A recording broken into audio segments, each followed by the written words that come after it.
Hello, I'm Czardus, and this is the Chicago History Project. If you're a fan of both Cities Skylines and history, this is the place for you. Today I'm going to build the map and give some background about how the topography formed to create an amazing location for a city to form. So be sure to stick around to see how the map turns out. Throughout this series, we will be discussing Chicago's deep history, covering topics as well known as the Great Chicago Fire, along with lesser-known stories such as the world's first brownie.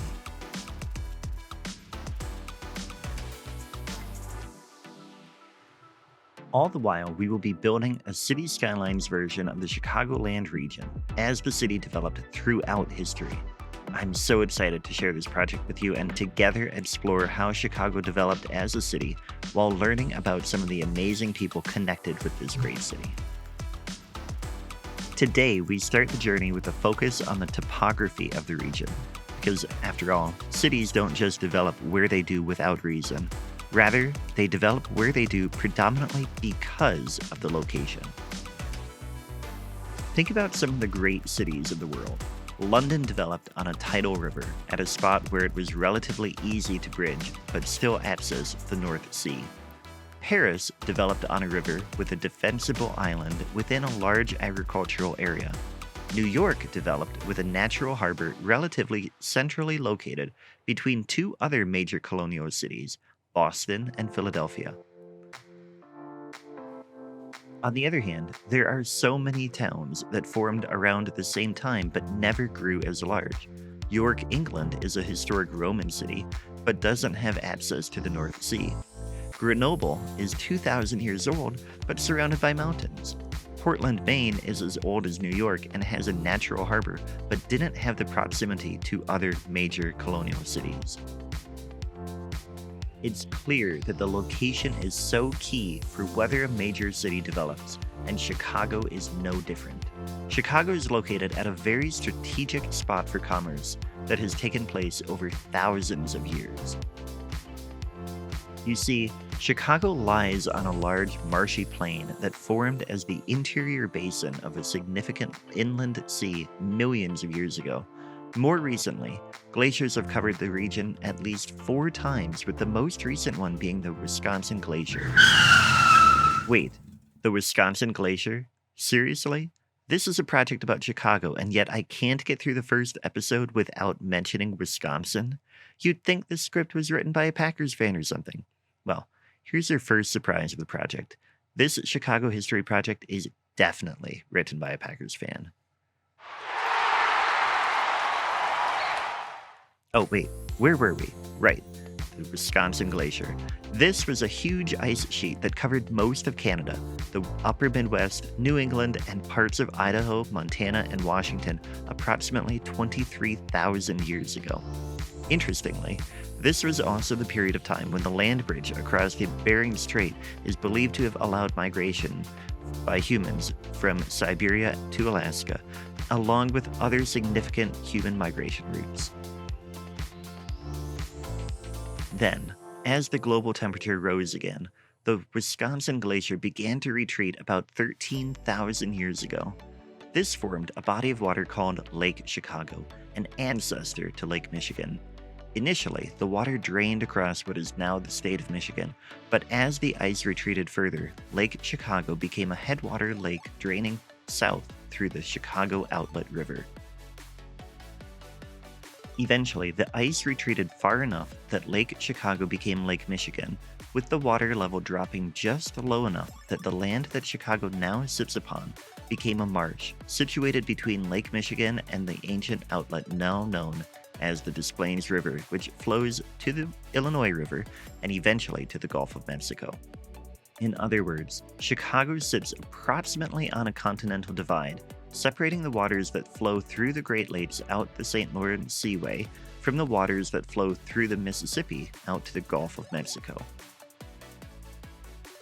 This is very significant because that means Chicago served as a major portage opportunity for any human seeking to travel from the Great Lakes towards the Gulf of Mexico. After all, Throughout most of human history, well, okay, technically only the period of human history after we developed boats and before we developed trains, waterways were the main highways. This is aptly named the Chicago Portage. The Chicago Portage wasn't the only possible route across the Continental Divide, but it is arguably the easiest to cross. Most of the land was wetland, due in large part to it previously being a lakebed that stopped being a lakebed only because the water level of the lake dropped slightly lower. In fact, the best portage spot, only 6 miles in length from one waterway to another, became known as Mud Lake by early settlers. Sometimes, due to weather, the water level in the portage could be high enough that travelers could cross the entire portage by canoe. Most of the terrain in the region is flat, but there are a couple of features that are interesting to note. First, a few former sandbars became higher, drier ground. Remember that because we will discuss it in more detail next week.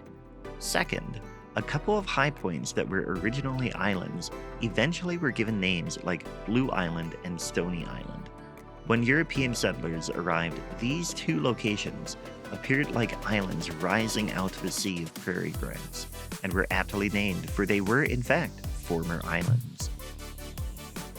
Okay, so that is it for my scripted portion of this, but we have a bit more footage that I want to show, and I just want to talk for a minute about what you've been seeing in the time-lapse portion that I've shown, and that is that I'm using a lot of the mod image overlay for the game, and that is going to allow me to use historical maps and things like that to try and recapture what happened in Chicago so that we can actually see kind of how the city has developed and where things were. And like right there, you see that is the mouth of the Chicago River, how it was naturally. It went out and then it hit a sandbar and curved a tiny bit.